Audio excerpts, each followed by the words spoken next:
So thank you for the introduction. I'm actually a PhD, also, yes, I am a graduate teaching assistant, but I'm also trying to get my PhD in linguistics.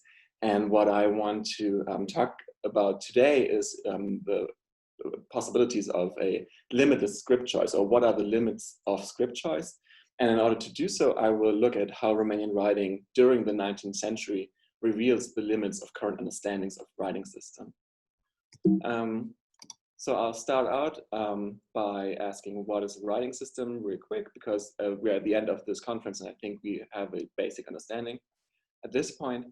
And then I'll present the challenge, in this case, the 19th century Romanian writing and how it is special. And in the end, I'll propose a solution, I hope, or a way towards a solution, concretely transliteracies and artifacts. So what is a writing system? Grapholinguistics, like many other fields, has a problem with competing and overlapping concepts for the same thing, basically. So at some point, it's not clear, especially in older literature, what an author means when they write about writing or written language, script or orthography. That was very much helped when Rüdiger Weingarten proposed this definition. A writing system is an ordered pair of a single language and a single script.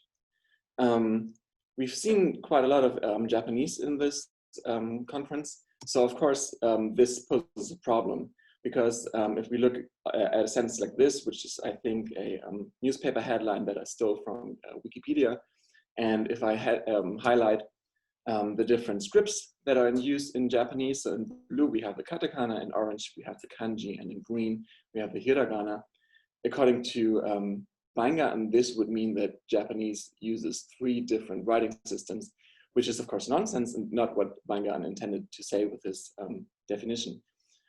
Still, a little later on, Daniel Buncic proposed this definition, that a writing system is an implementation of 1 or more scripts to form a complete system for writing a particular language. I took that and tried to think about it like a little more formalistic, and came up with this. So we have a variety X that gets matched with a set of scripts that can be just 1 script, but that can be also like n number of scripts, and those then get implemented into a single writing system for that language, as is the case for Japanese, for example, where the 3 scripts together form a set, and this set is then matched to the variety and forms 1 single writing system. Here this is again, and we need 3 other informations as well. One, that a bare script is not connected to any specific linguistic unit in and of itself. That once the writing system exists, it is inextricably linked to a specific language variety. And in order to create that connection, script choices are pivotal to do so. However, are our scripts even enumerable, nameable, and separate entities in the first place? And if not, how does that look like, and what does it mean for writing systems? That is basically the research question. For that, I have to talk about I want to talk about 19th century Romanian writing and what makes it special. So the earliest Romanian writing was mostly done in Cyrillic, and today it is mostly done with a Roman script. We heard about the exception of Transnistria just a moment ago. And it is assumed that there was a so-called transitional period that was most relevant between 1830 and 1860. At least that is what Romanian authors tell us. However, these dates are more aligned with dates in national history, like the unification of Moldova and Wallachia, than actual linguistics. So a more motivated time frame would be 1828 to 1881, where the first date is connected to the publication of Heliades, the Romanian grammar, in 1828, which is the first publication that uses mixed writing. and the end date is connected to the year when the Romanian Orthodox Church accepts the Roman script for the liturgy as well. Because of course, those were the most conservative actors who wanted to preserve the Cyrillic writing, or at least a mixed writing, as long as they could. And altogether, not coincidentally, all of this coincides with Romanian nation building. Okay, I have just two examples today for time reasons. And the first example is from 1840, written by Iordache Gulescu, which is called, in translation, Observations on the Grammatical Canon. So it is a work of grammar, basically. And it as well was published by Ion Heliade Radulescu, here written as Iliad. I don't know if you can see my mouse, but here. So what happens in this publication?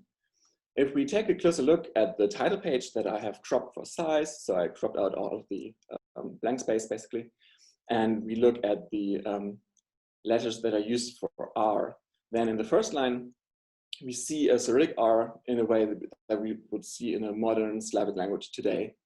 However, just in the line below that, we see an uppercase Roman R. Again, just one line below that, we again see a Cyrillic R, but this Cyrillic R is not the same Cyrillic R as in the first line. This is a way older typeset that is presently more related or thought of to be related to church writing, basically. This happens a few other times as well, this change back and forth. And then the next line is very interesting, where we have first these letters that I will talk about a bit more detail on the next slide too, but they are basically look more Cyrillic than anything else. However, in the same typeset, in the same line, we find the uppercase Roman R, which means that for this typeset that the typographer used, the uppercase letter is Roman, and the lowercase letter is Cyrillic, or at least partially Cyrillic. Then we have this same thing, and then what's also very interesting is this last line before the date. This is, by some weird historical accident, this looks exactly like present day orthography. What that means is also that here we have an actual lowercase r from the Roman script. So, and all of this happens in just the title page, mind you. So what does I hope it becomes clear, like how this poses a problem for what we understand what are separate scripts and how scripts are implemented for writing systems. I will show with the next slide that the most, I would say, common but also most understandable question I get when I present things like this is, well, maybe there's a problem with the material, with just the physical typesets that are actually there for the typographer to use. And that is a very good input, but the problem is that we find letters like this, where I would argue this is, it doesn't look like a modern Cyrillic R, but it looks kind of deformed, so that when you are a little further away, it looks a little bit like a Roman R. And even though I have to admit that for this letter, it is a bit speculative maybe, in this line alone, there are two other mixed graphs, as I call them. For one, this one, where Cyrillic and Roman je are mixed into one letter, and also the f with the same mixture. And I would argue that if typesetters, and this is like not the only publication that does this, they are not like, it is not super common like that everybody does it, but it's not just this publication, and it's not just this publishing house. So I would argue that if the resources are there to actually cast new type forms that are somewhere in between Roman and Cyrillic, I don't think that other material restrictions are as important. So what did we learn from this first example? There's only ever one script per line, and which means we have a mixed set of lowercase and uppercase letters in at least one line. The publication throughout uses mixed glyphs, and if we ask us the questions, well, how many writing systems are there? We could say that every different typeset is a different writing system, so that would mean for this title page alone, that would be 4. But of course, the only logical answer to this question can be 1, because it is used and understood. This was a book that was read. It wasn't a artistic experiment or something. It was very much thought of as a grammar. So it can only be one writing system. And later on, I'll go into more detail how our current understanding is very hard to capture this. However, I also brought a second example. This is an Abecedario, so a literacy primer, an ABC-Fibel in German. And what is interesting about this is all of this mixed writing, as I call it, it's not a fluke. It is not just a few people who do it for a few weeks or a few years even, but it happened for 50 years. And what that also means, because it coincides with the first attempt at mass literacy in what's today Romania, was that this had to be taught as well. So this Abecedario is actually just that, is a school book that uses mixed writing. And interestingly, the book opens with the sentence, "The primer is the first book of a nation."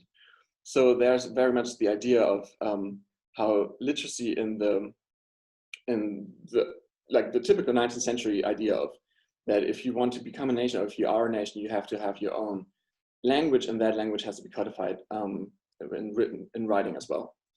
And interestingly, this is not printed in present-day Romania, but it was printed in Vienna for use in the parts of the Austro-Hungarian Empire that are now part of Romania. So if we look at the first overview of what is given as the Cyrillic alphabet for the lowercase letters, some things stick out. First of all, it's not Cyrillic, at least not completely.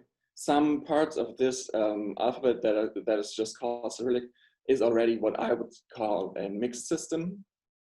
And also it allows for variation, where the older Cyrillic glyph could be used, but also the more modern Roman glyph for the sound could be used as well. What is even more strange is that this Abecedario, of course, doesn't just teach children how to read printed text, but also teaches them how to write with their own handwriting. However, the inventory for the handwriting, the alphabet for the handwriting, is different from the printed alphabet. So there are more options for variation, not just in case of but also for t, for example. And this t, importantly, has to be known to the students in order to even understand any of this, because up here it is used in alphabetul. So they somehow need to apply their what they learn in their own handwriting lessons to what they are supposed to have learned in the reading lessons. And also additional graphs are also introduced that are not mentioned in the other listing.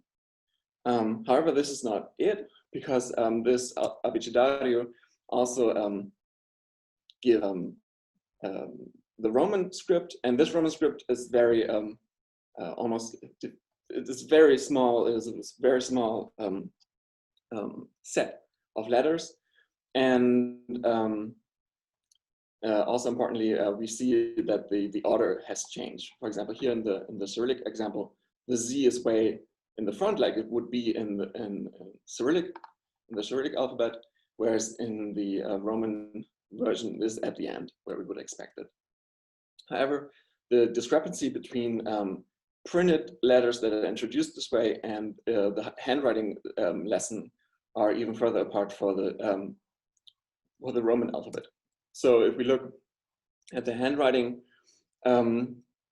alphabetical overview, we see that all of these extra characters have been introduced, and many of those are still in use today in Romanian, and are also make a piece of writing uniquely Romanian, I would say.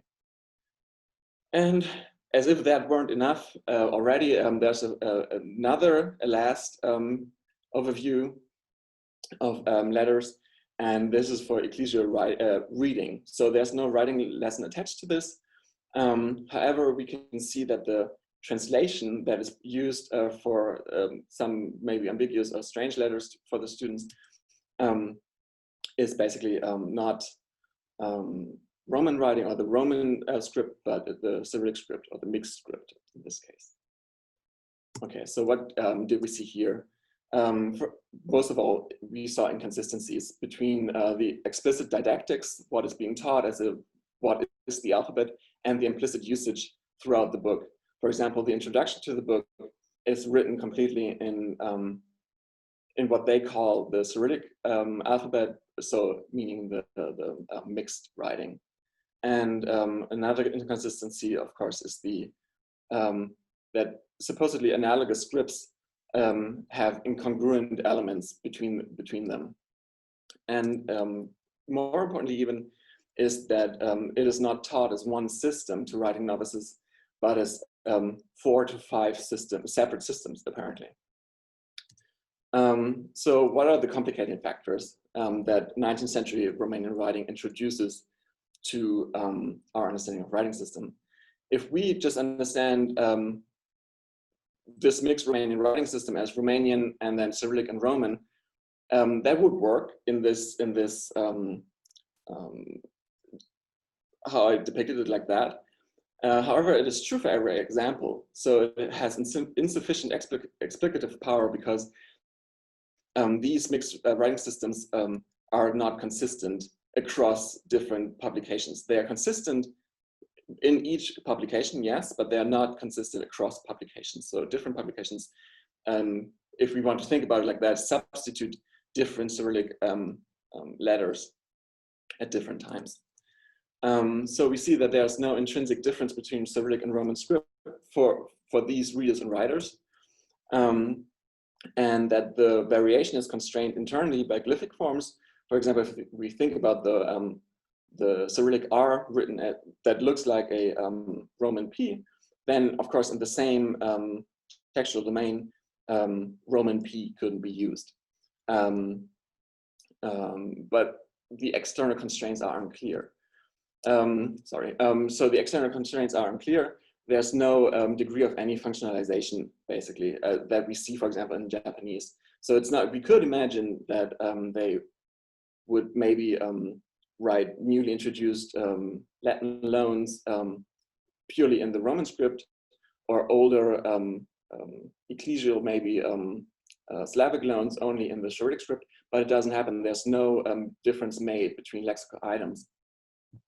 So the only external constraint that is definitely there is an ideological distinction through iconization, where Cyrillic means east and Roman means west. And what Romanian nationalists in the 19th century tried to do was to establish Romania as a Western nation. So what are my solutions, or my tentative solutions? I would suggest thinking about trying to transcend the divide between Roman and Cyrillic script, meaning that we could think about a concept like transliteracies as analogous to translanguaging, so that we focus on practices instead of our own divisions that are basically motivated by our linguistic or otherwise interests, but maybe don't reflect as well the practices by the people who actually employ them or employed them. Because in each case, even if in each case necessarily there was only one writing system used, even if that specific writing system was only used for that one publication. It is still just one writing system, and the script choices seem redundant. Any of these publications could have been printed purely with the Cyrillic alphabet, or with a Cyrillic-based writing system, sorry, and or they could have been printed purely with a Roman-based writing system. As I said before, there's no functionalization between the scripts at all. I mean, that would be such great affordance if, for whatever reason, we wanted to do that, but it is not used at that time. And this means for the practitioners, basically, for the readers and writers, that both scripts need to be known equally well. Another aspect is artifacts, but I feel like I don't have much time to talk about it, so this is like a very narrow view on that. But basically, what I understand under artifact or a text artifact is the move from abstract text towards concrete text artifacts. And that means that we shouldn't just look at the rhetorical structure of a text, but also at its material spatial formatting. And on the right, I have one final example from a poem from 1863. Again, if we think about officially in 1860, this mixed writing was already over. So Alexandri is 3 years late, apparently. Even though this is the second edition, and he has changed things, but not this. And what we see is that in this first actual headline, the first big headline for this particular poem, it is completely written with a Roman script. However, on each following page, the smaller subheading, basically on top of the page, uses for the same letter sequence, for the same name, the mixed writing. And so these are my primary sources, references, and I would love to hear what you think about limited script choice. Thank you. Thank you very much. This is very intriguing. And I know that in the Balkans, there have been many script exchanges. For example, you may know of the Karamanli Greeks who were writing Turkish in Greek alphabet. So this was quite frequent in the Balkans.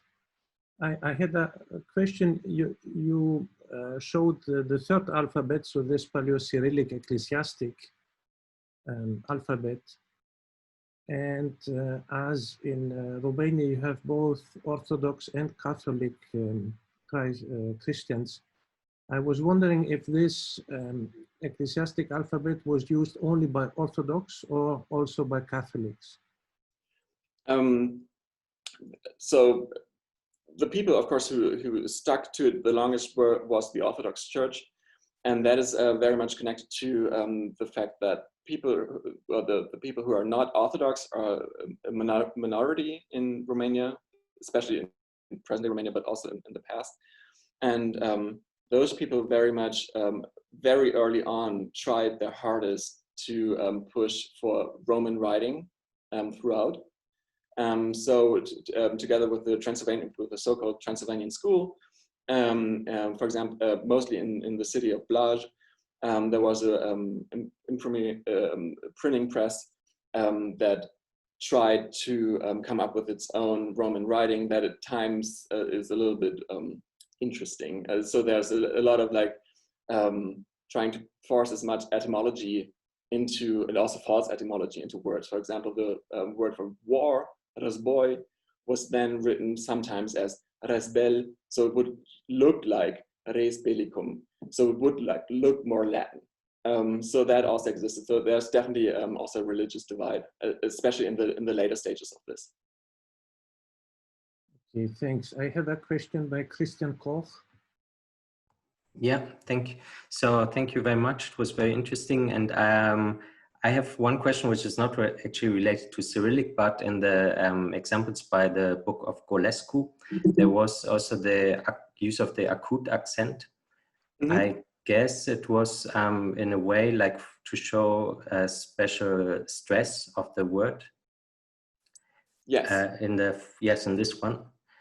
So you see, for example, grammatica. So it reminds us a lot like to Spanish or Portuguese. And do you know if this has a longer tradition in Romanian? Yes, it has. It has a longer tradition. The oldest texts that we have also Greek spiritus without any function. They're just thrown in there so they look more church-like, I guess. But what is interesting, for example, this letter, the O with the acute, in older Cyrillic writing, in itself would already mean the diphthong wa, but here it is purely used as a to show the stress. Yes. Yes. Thank you. And question by Kevin Donnelly. Hi, that was very interesting. Your point about the abecedario, your example 2, I was just wondering, in the handwriting example, there are diacritics on, for example, I, A, T, D, and so on. But they're not, there are no diacritics in the Roman version, and there are diacritics in the Cyrillic version only on I's, which are actually printed like, you know, Roman. Were diacritics some sort of in-between concept in that they weren't actually reflected in the printed text, but they were reflected in your handwriting or something? I think that might actually be a case where diacritics were just a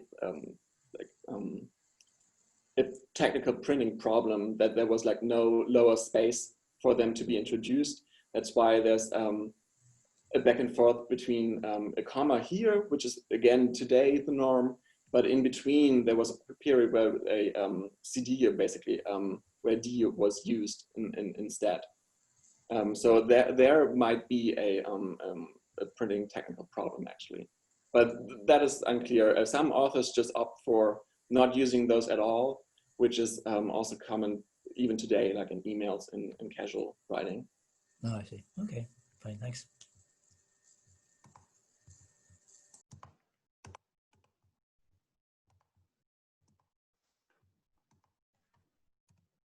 I have a question by Keisuke Honda.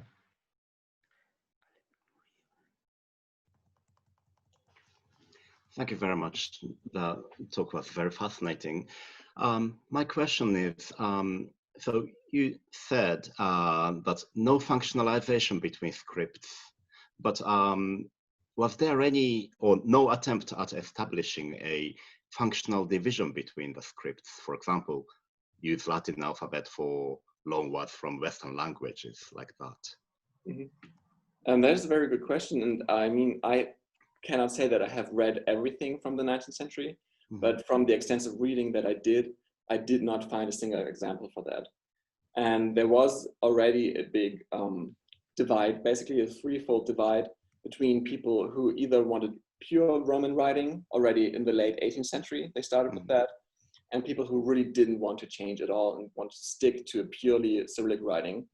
And actually this mixed writing was criticized by both sides, by the Romanists basically and by the Cyrillicists, and also by themselves. So for example, this abecedario opens with, well, we know this is messy and we don't know what we're doing, but well, at some point we will figure it out. That's very interesting. Thank you very much. And since we have some time, I would like to ask a Boeotian question. I've seen that in this slide, there is also a D with a subscript comma. How come there is a subscript comma only in Romanian and in other languages you have a cedilla? First, actually, something interesting about this D with the comma is that this is actually one instance of like etymologization. So this D with the comma has the sound like Z, just as this Z, but this is only used for Latin words that are, you know, for old Latin words like words that come from diem. So Z would be written as D with this D and then an I, whereas today it is just ZI. Why the comma is used, I really don't know. What I think, what I read, there's a back and forth, but from how I understand it is that this this S with the comma, that this was actually taken from Romania to Turkey, for example, for their writing system change as well. So this is like the only case where I know this is where this kind of letter has like moved to a different language, to a different writing system. I definitely know why they later on they introduced the die, like because it is like French. Because after this these 50 years of mixed writing, there was a period of very highly etymological writing, where things try to look like as much as either French or Italian as possible, basically. And I think at that point they decided to remove that comma with something they've seen in French before. So you are saying that there was really usage of S with cedilla and T with cedilla in Romanian. Isn't that just an invention of Unicode? No, that was actually used. So that was used. They use a cedilla for the S and the C. Sorry, for the C? In Turkish, they don't use a comma. They use a cedilla both for the S and for the C. Right. I don't know. Maybe in handwriting that they looked at that as well, because all of this, of course, is based in printing, but it also happened to a lesser extent in handwriting as well. Or maybe it's just a lesser extent because I have like fewer materials to work with. But I definitely know that there was an intermediate period, like most of 20th century, basically, where the cedilla was used, and not just because of like Unicode problems, basically. Okay, thank you very much. You're welcome. Thank you.